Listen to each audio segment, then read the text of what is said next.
Merci pour venir s'écouter du monde. Donc, un petit rappel de ce qu'on a vu. OK?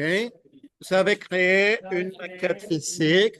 Vous avez senti comment les sections longitudinales, la ligne de centre et les sections transversales qu'on a peut nous donner une forme que si on la couvre avec les tissus, ça fait une forme idéalement continue, mais je suis conscient que le tissu fait aussi un peu des variations. Euh, Après, vous avez vu que si on modifie ces sections, ça nous donne une forme différente. Après, on a pratiqué en faisant des lignes symétriques dans la perspective. Vous pouvez faire l'exercice. Quand vous vous ennuyez de quelque chose, vous pouvez les répliquer pour que ça rentre bien dans la tête et la mémoire musculaire. Après, vous savez, les vidéos, vous savez peut-être essayer la version soustractive ou la version additive, mais pour faire un mouse, j'espère que moi, vous avez vu qu'il y a une section centrale et qu'il y a des sections transversales qu'on peut utiliser pour enlever des matières, pour ajouter des matières et pour décrire des matières. OK? Euh, on a fait un autre exercice avec notre objet, que vous utilisez les vidéos, vous utilisez cette partie, qui c'est tout un peu en train de traduire notre vue d'en haut et la vue de côté pour générer des formes euh, et finaliser avec quelque chose qu'on aime. Non? On pourrait tous transformer ce dessin ici dans un dessin que lieu qu'il y ait des points plats, je pourrais, je ne sais pas, peut-être modifier la section centrale, la monter et donc la forme ici, la section me change à un arc et je donne une forme plus complexe et plus riche. OK? Donc, c'est ça que je veux que ça rentre dans votre tête. Mais si je vous dis, OK, on va et je vous dis, donne-moi 15 dessins de votre design. Ça va prendre toute la vie parce que construire chacun, c'est compliqué. Donc, je vais vous donner quelques techniques. Un pour abrévier la construction, pour la faire un peu plus rapide, mais peut-être moins précise. Mais aussi pour que vous appreniez à dessiner un peu avec le gestuel au lieu de la construction, que c'est une approche un peu différente, qui va être utile pour les dessins d'exploration et pour les vignettes. OK? Donc, bouge André C. OK? Donc,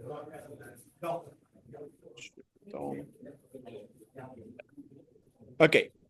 Pour cela, je vous recommande d'utiliser vous pouvez utiliser différents outils qui vous donnent un côté moins précis. Okay? Donc, par exemple, on va commencer pour le design gestuel, après je viens avec la construction. C'est soit avec, par exemple, si vous avez un crayon bleu ou quelque chose comme ça. Quand je vois ma souris sur ce que je veux dessiner, il y a un contour plus ou moins que je peux faire approcher, rappelle plus ou moins de la dimension qu'on a euh, pour les dessins d'exploration. Je n'ai pas besoin de faire un dessin géant. Je pourrais commencer au petit jeu, mais je le fais grand pour que vous voyez. Mais je comprends un peu comment cette contour marche. Okay?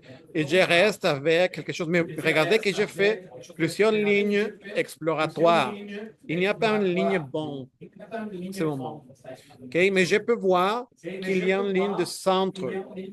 Et je pourrais comme un peu la trouver. Je sais que ça vient après mes exercices, je sais que ça va disparaître. Je sais que ça vient ici en avant. Et je commence un peu à créer ma forme. Je peux en premier trouver ma ligne au centre et je pourrais aussi dire, OK, comment serait la section transversale, plus ou moins, que je veux faire ici?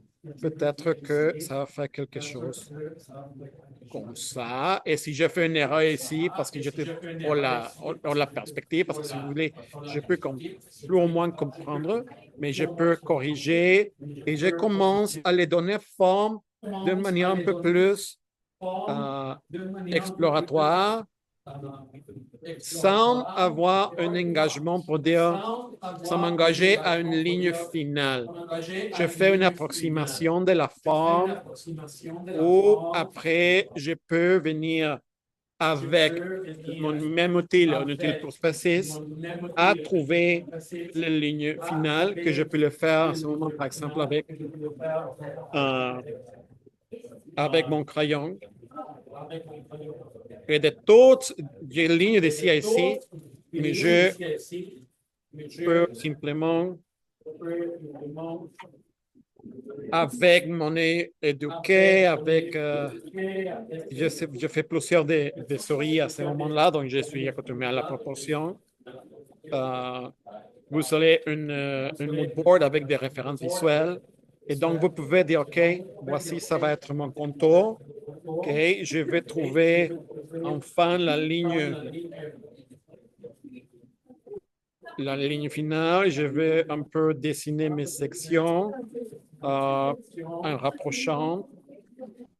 Et après, je trouve un peu plus de précision et je mets des lignes un peu plus définitives.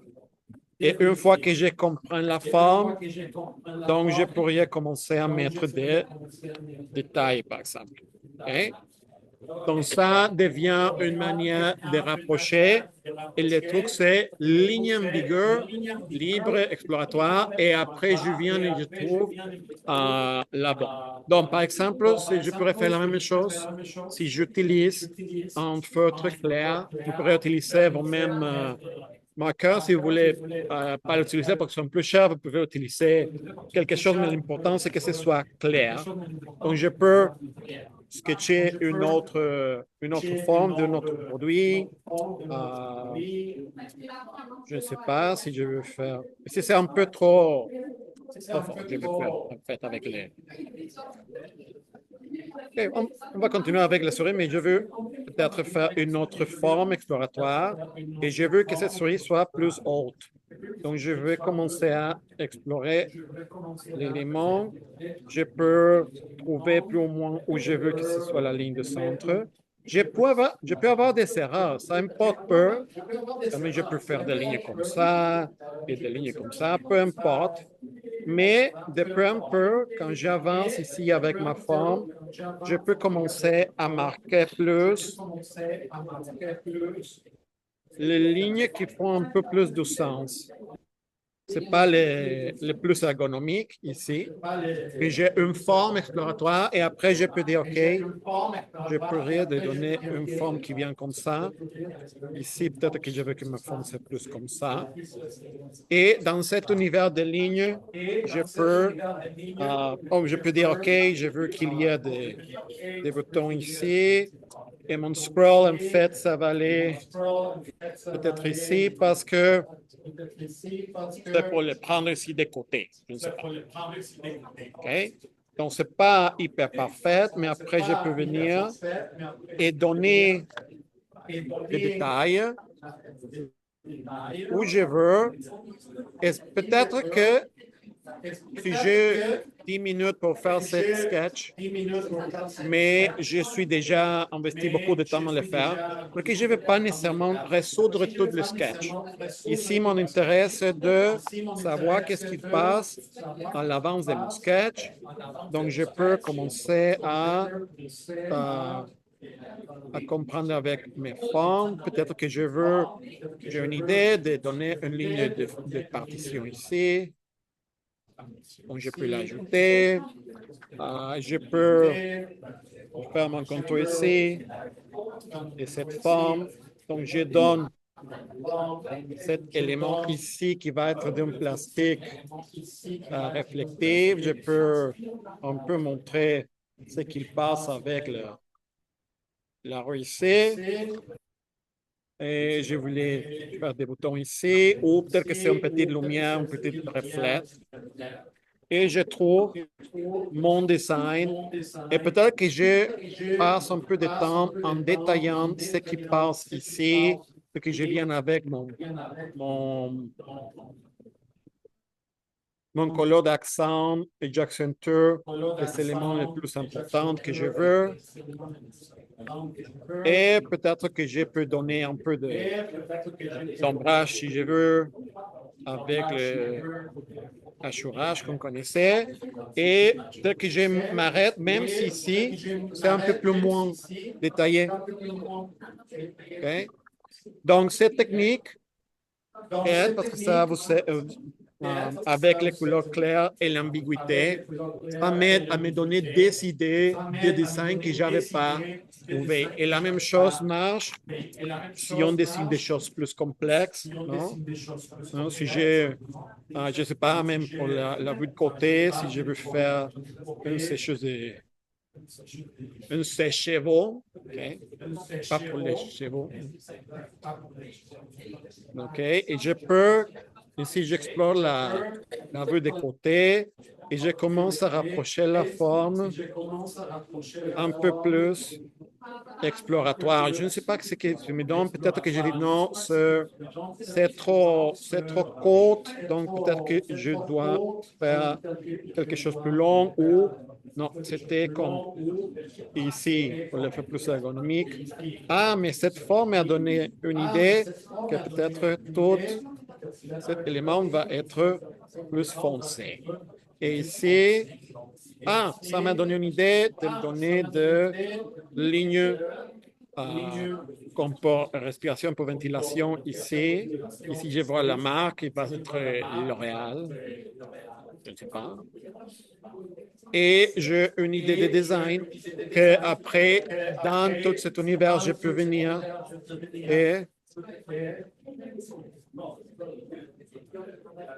détailler où je veux. Et quand j'indique où je veux avoir mes lignes,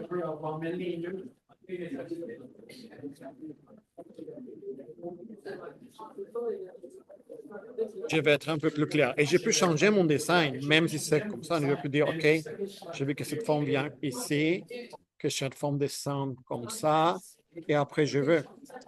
Et peu importe qu'il y a d'exploration en bas, je trouve mon idée de design ici plus intéressante.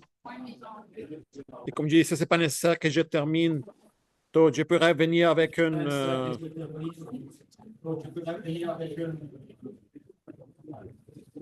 marqueur noir et ajouter quelque chose.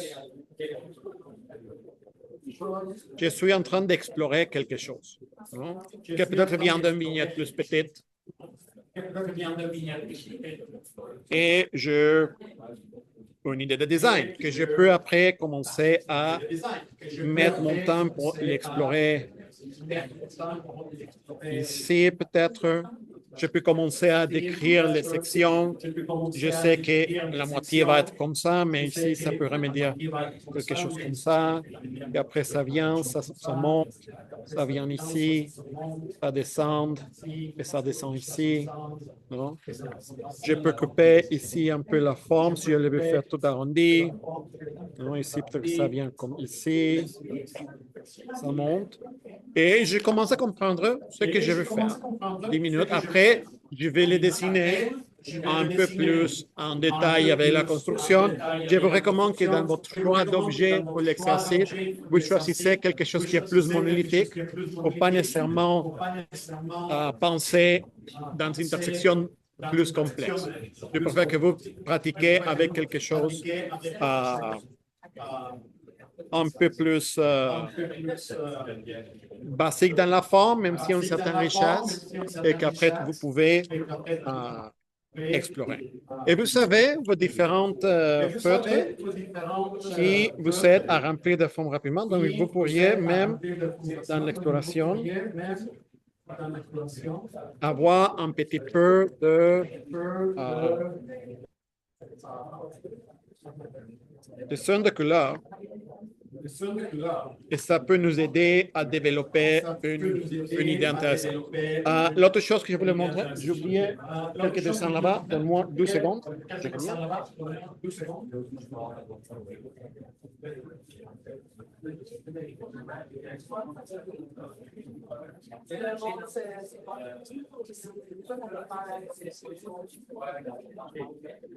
Voici quelques exemples de la technique avec des voitures. J'étais aussi encore à l'école, donc ils ne sont pas parfaits, il y a des petits problèmes. Mais regardez comment il y a plus de spécificité dans un côté du sketch et l'autre, on peut les laisser dans l'ambiguïté, parce qu'on est en exploration. C'est quand on arrive au dessin plus de construction, plus détaillé, qu'on peut les résoudre complètement, mais quand même, je pourrais commencer à aller beaucoup de détails. Donc, ça dépend à vous. OK? Est-ce qu'il y a des questions à ce moment-là pour l'exploration? Non? Ça fait du sens? Ça vous dit quelque chose possible à faire? Okay. On rappelle, la spécificité vient après. Dernièrement, je voulais vous montrer une approche qui économise un peu de lignes pour faire les constructions. Okay. Donc, par exemple, si je peux faire un rectangle où je vais avoir ma vue des côtés.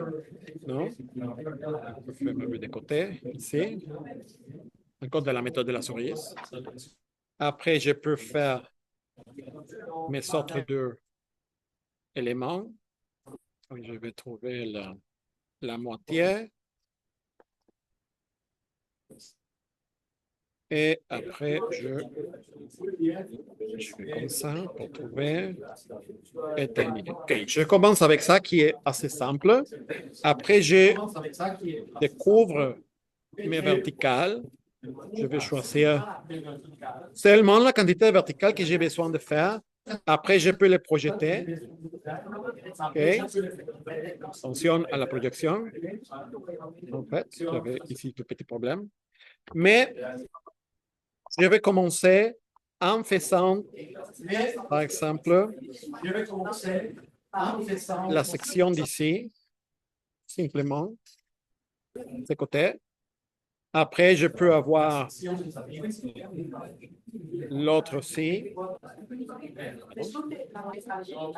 Il me donne quelque chose comme ça. Et finalement, je peux avoir ma dernière. Ils vont de points ici. En fait, j'ai sauté une étape parce que si je veux faire, avant de faire les sections, je mets ma section ici en bas. En fait, ma section va venir ici. Donc, ici, ça va. Et ici, l'autre qui venait ici, c'est plus petit. OK? Donc, je vais les marquer un peu plus fort avec une autre couleur pour avoir mes lignes finales. Non? Donc, j'ai... Ah! Mauvaise feutre. Donc, j'ai section 1, section 2, section 3. Et j'ai ma section centrale. Et c'est à ce moment-là où je peux faire l'autre côté. Donc, j'ai déjà où cette forme s'arrête.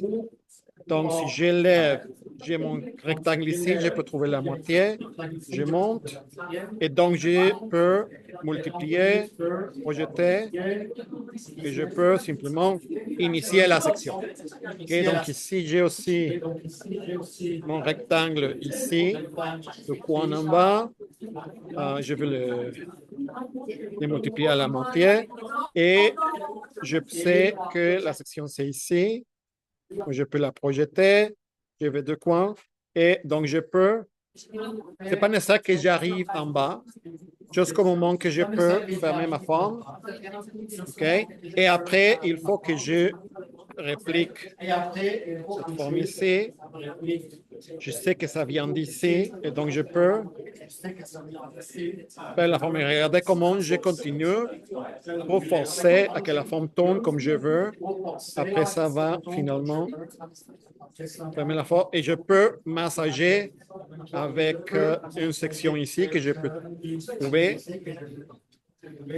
Et après que j'ai quelque chose qui est un peu plus précis, donc je peux commencer à faire mon design. Donc je peux dire, OK, je commence ici, je suis ici, je suis ici. Je peux rajouter plus de sections si je veux. Et je peux donc dire, OK, je vais monter ici. Je fais ma ligne. Donc, peut-être que je peux faire la même chose en bas. Et après, je peux changer mes formes. OK, je peux changer la forme ici. Si je veux, je peux lever ma section. Non, ça se lève un petit peu et faire une autre forme plus intéressante. Moins confortable pour un souris. Et donc, quand je termine, j'arrive et je dessine la version officielle finale.